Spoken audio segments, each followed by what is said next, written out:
नशा नहीं है फिर भी लड़खड़ाना चाहते हैं, तेरी शराब की इज्जत बचाना चाहते हैं। दोस्तों, अगर आप एक ऐसे व्यक्ति हैं जो आपके परिवार के ही किसी सदस्य की शराब की लत से परेशान हैं, या फिर आपको स्वयं को लत है, या फिर आप एक ऐसे युवा हैं जिसके सराउंडिंग्स में हर व्यक्ति बियर पीता है, वाइन लेता है, और आज 31st पे आप भी मूड में हैं कि आज बियर टेस्ट की जाए, तो ये गंभीर विषय आपके लिए है। मेरी आप सबसे रिक्वेस्ट है कि सामाजिक मुद्दे की इस गहराई को समझते हुए ज्यादा से ज्यादा लोगों के साथ ये शेयर करें, ताकि सबके साथ अवेयरनेस जुड़े। इस संवेदनशील विषय में मेरा अपना व्यक्तिगत अनुभव क्या है वो भी मैं आपके साथ साझा करना चाहूंगी। पर सबसे पहले जब बात नशे की आती है तो उसके रूट कॉज को समझना, उसकी जड़ को समझना जरूरी है। एक वाक्या है, पहले उसे पूरा अटेंशन के साथ आप समझें। एक महिला थी जो नियमित मेडिटेशन के लिए मेडिटेशन सेंटर जाती थी। तो 31 दिसंबर को वो अपने पति से कहती है कि अगले दिन न्यू ईयर है, आप भी इस नई हैबिट को बनाएं और मेडिटेशन शुरू करें।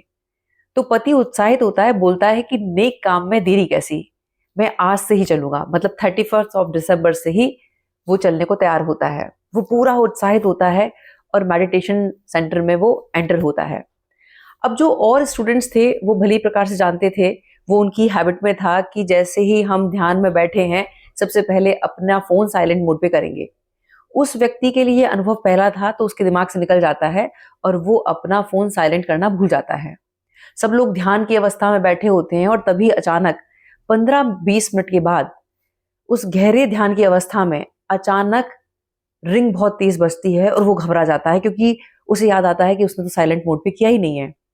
अब वो आवाज सुन के जो साधक जो मेडिटेशन करा रहे थे वो बहुत बुरी तरह से भड़कते हैं और कहते हैं कि तुमने पूरी क्लास को डिस्टर्ब कर दिया, तुम्हें इतनी तमीज नहीं है कि मेडिटेशन सेंटर में फोन को साइलेंट रखा जाता है, क्लास से निकल जाओ। अब वो बहुत इंसल्ट फील करता है और बाहर जाकर अपनी पत्नी का वेट करने लगता है। क्लास जैसी ओवर होती है, हर व्यक्ति जो वहां पर शूज पहन रहा था चलते हुए ताना देता है कि भाई साहब, क्या आपके चक्कर में हमारा आज ध्यान भंग हो गया, इतना तो आप कॉमन सेंस रखते कि आपको साइलेंट मोड पे रखना था। वो गिल्टी फील कर रहा होता है। अब जैसे ही पत्नी कार में बैठती है वो पूरे रास्ते कुड़कुड़ाते हुए जाती है कि तुमने मेरी इंसल्ट कर दी, तुम्हें इतनी अकल नहीं है, तुम्हें इतना सेंस नहीं है। अब वो ऑलरेडी गिल्ट में था। अब वो ये डिसाइड करता है कि अभी वो घर में एंटर नहीं होगा। अपनी पत्नी को वो बाहर ही छोड़कर, घर से बाहर ही छोड़कर वो कार लेके निकल जाता है। वो रास्ते पे ऐसे ही ड्राइव कर रहा होता है बिना किसी मकसद के, क्योंकि वो उस गिल्ट में था।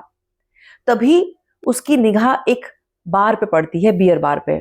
उसने पहले कभी वो अनुभव नहीं लिया होता है, पर उसने अपने फ्रेंड से सुना था कि जो नशा होता है वो टेम्परेरी, अगर आपको इस तरह का कोई भी एंजाइटी है, कोई भी गिल्ट है, तो वो उसको वैनिश कर देता है।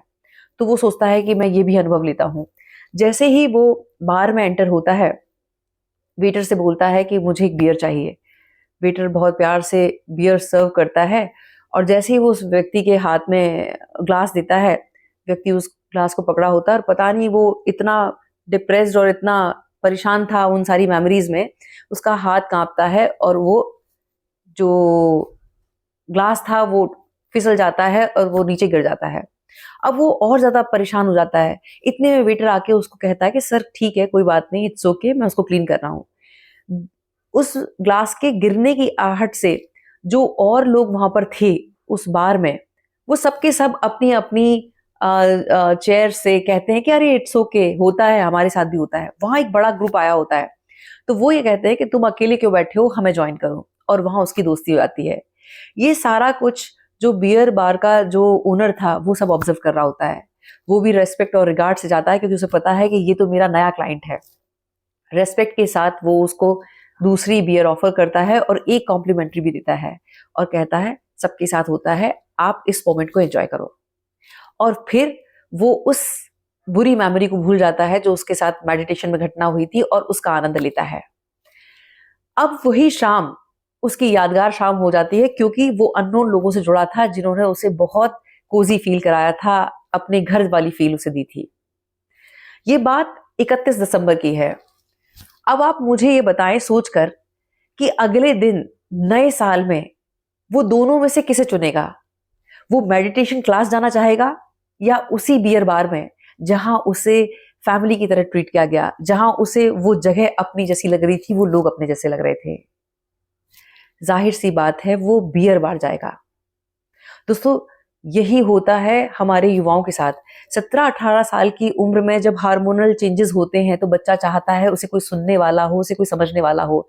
लेकिन हम लोग हमेशा उन बच्चों को क्रिटिसाइज करते रहते हैं, डांटते हैं, फटकारते हैं, और फिर बच्चा बाहर की तरफ आकर्षित होता है और वो कई बार जानता है कि जो संगत उसे बाहर मिल रही है वो खराब है, उनके उनके साथ एडिक्शंस जुड़े हुए हैं, लेकिन उसे लविंगली वहां एक्सेप्ट किया जा रहा है, उसे सुना जा रहा है, उसे कोजी फील वो मिल रही है जो वो अपने घर में चाहता था, तो फिर वो ना चाहकर भी वहां जाना प्रेफर करता है। तो यहाँ हमारी जिम्मेदारी है कि हम जो युवा वर्ग है उसे सुने, समझें, उसके साथ उसके इमोशंस को समझें और उसको सपोर्ट करें। अब दूसरा एग्जाम्पल जो है वो मेरे परिवार का है।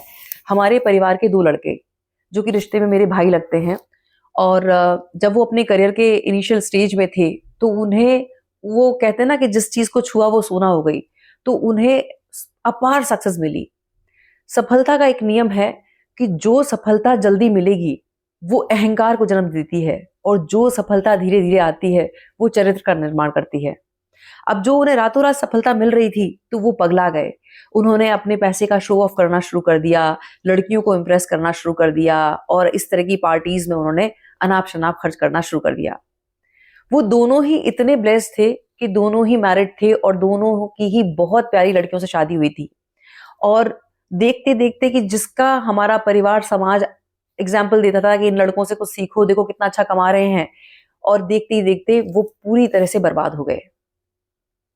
फिर भी वो दोनों की दोनों जो जो भाभियां थीं वो यही कहती रही कि हम रूखा सूखा खा के भी गुजारा करने को तैयार हैं, आपसे सिर्फ ये रिक्वेस्ट है कि ये लड़कियों का और ये जो शराब का है उसका संग छोड़ दो। लेकिन वो अहंकार में थे और उन्हें ये पता था कि ये तो एक साधारण परिवार से हैं जो सिर्फ इज्जत को रोता है, ये कहाँ छोड़ के जाएंगी। वो ओवर कॉन्फिडेंट थे।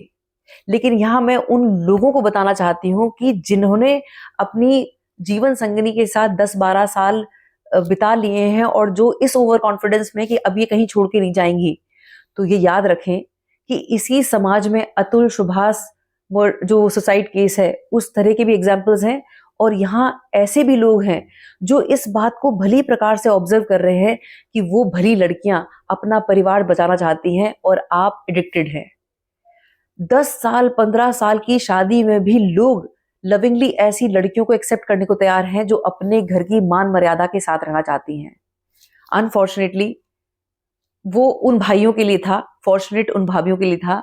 उन लोगों ने एक डिसीजन लिया और वो दोनों की दोनों तलाक लेके चली गई।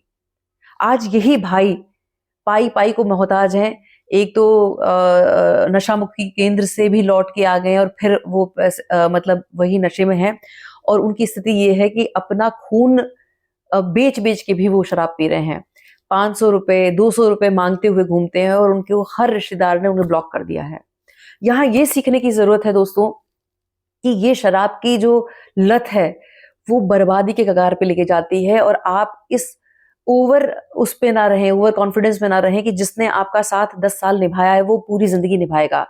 आज लड़कियों के पास ऑप्शंस हैं, अच्छा ऑप्शंस मिलते ही आपको तुरंत छोड़ दिया जाएगा, इसलिए समय रहते ही अपनी इस बुरी आदत से मुक्ति पाएं। अब मैं अपना एग्जाम्पल आपको देना चाहूंगी, मेरा अनुभव बताना चाहूंगी। मैंने 2012 में, मेरे कुछ इनर सर्कल में फ्रेंड्स हैं जो कि बियर लेते हैं, उन्होंने मुझसे एक बार कहा कि तुम बियर ट्राई करो, तो मैंने बियर लिया जो कि मुझे बहुत गंदा लगा, बड़ा कड़वा अनुभव था। उसके बाद मैंने बियर कभी नहीं ली। फिर उसके बाद 2017 की बात है, एक आर्मी में मेरी क्लाइंट थी, आर्मी ऑफिसर की वो वाइफ थी, और उनके साथ मेरा बड़ा अच्छा बॉन्ड हुआ। तो पहले वो मेरी क्लाइंट थी, फिर वो मेरी फ्रेंड बन गई। उनके बर्थडे पार्टी में उन्होंने मुझे इनवाइट किया। अच्छा, मैं इसलिए कॉन्फिडेंट थी क्योंकि वो जो पार्टी थी सिर्फ उसमें फीमेल्स थी, तो आर्मी ऑफिसर्स की वाइफ थी और एयरफोर्स की थी, वहां पर कोई भी मेल नहीं था, तो मैं कंफर्टेबल थी। उन्होंने ये कहा कि आज दीप्ति तुम्हें भी लेनी पड़ेगी। मैंने कहा ठीक है, मैं तैयार हूं, मैं लूंगी, लेकिन मुझे टेस्ट जो चाहिए वो ऐसा चाहिए कि जिसमें कुछ ऑरेंज फ्लेवर हो या फिर मैंगो फ्लेवर हो। तो किसी ने कहा कि अरे अरे इन्हें वोडका पिलाओ, और उन्होंने बहुत अच्छा सा पैग वोडका का बनाया।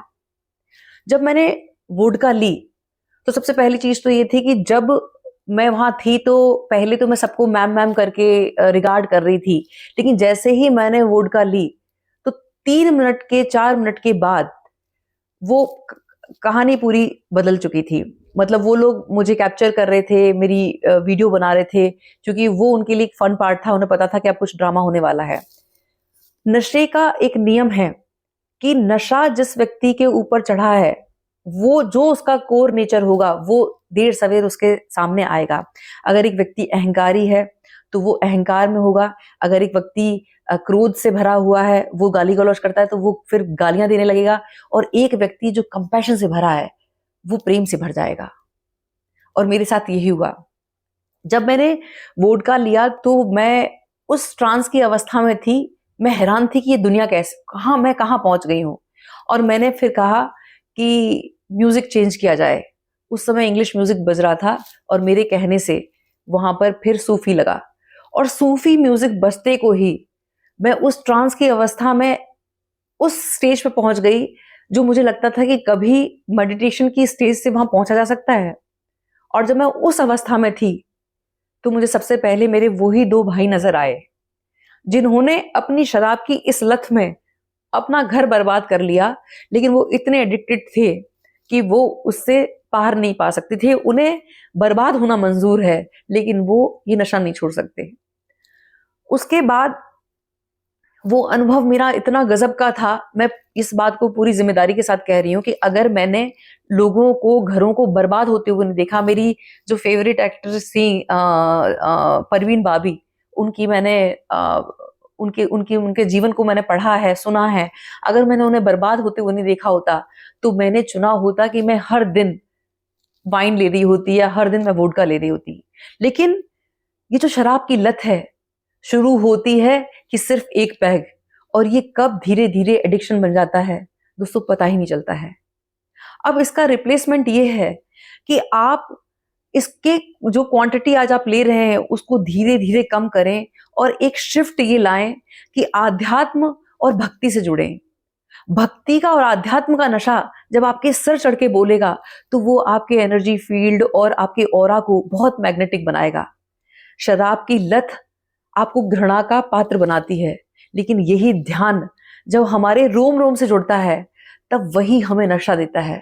और यकीन माने दोस्तों, ये अपने अनुभव के आधार पर कह रही हूं कि भक्ति और आध्यात्म का नशा ऐसा है कि इसके आगे बियर, वोडका सब फेल है। लेकिन उसके लिए शुरुआत बैठने से होगी और शरणागत होना होगा। जब आप शरणागत होंगे तब वही रस और वही आनंद, वही ट्रांस 24/7 आपके भीतर होगा। जो महिलाएं कलेश करती हैं उनसे विनम्र निवेदन है कि अपने घर का माहौल इतना प्यारा रखें, अननेसेसरी पतियों पर लोन्स का और उनका प्रेशर ना दें। ये एक ऐसी ट्रांस की अवस्था है जिससे वो बचना चाहते हैं, और वो चाहते हैं कि अपने दोस्तों के बीच वो उस नशे के साथ जुड़ जाएं, और वो इस स्थिति परिस्थिति के लिए टेम्परेरी ही स्थिति में सही वो उससे आइसोलेट हो पाए, उससे डिस्कनेक्ट हो पाए। पर जब घर का माहौल कंपैशन से भरा होगा और जब ये अवेयरनेस उनको आएगी कि शराब की लत आपको धीरे धीरे धीरे धीरे और एडिक्टेड कर रही है, तो आपको जिम्मेदारी लेनी होगी, और आपको इसकी क्वांटिटी जब आप कम करेंगे और रिस्पॉन्सिबिलिटी लेंगे और भक्ति और मेडिटेशन से लेंगे तो आपको फिर वो डिवाइन गाइडेंस हेल्प करेगी और आप एक सही रास्ते पे होंगे। तो 1 जनवरी सही समय है अपनी जीवन को एक सही दिशा देने के लिए। जो यूथ ये सोचे बैठे हैं कि आज बियर पीनी है, उनसे विनम्र निवेदन है कि ये अनुभव लेना है तो एक बार ले सकते हैं, लेकिन संकल्पबद्ध हो कि इसके बाद नहीं। एक्सपीरियंस बना के इसे खत्म कर देना है, लेकिन एडिक्टेड नहीं होना है। बहुत बहुत आभार, नमस्कार, जय श्री राम। जाता हुआ साल आपको सद्बुद्धि दे और आने वाला साल आपके जीवन में आनंद भरे। जय श्री राम।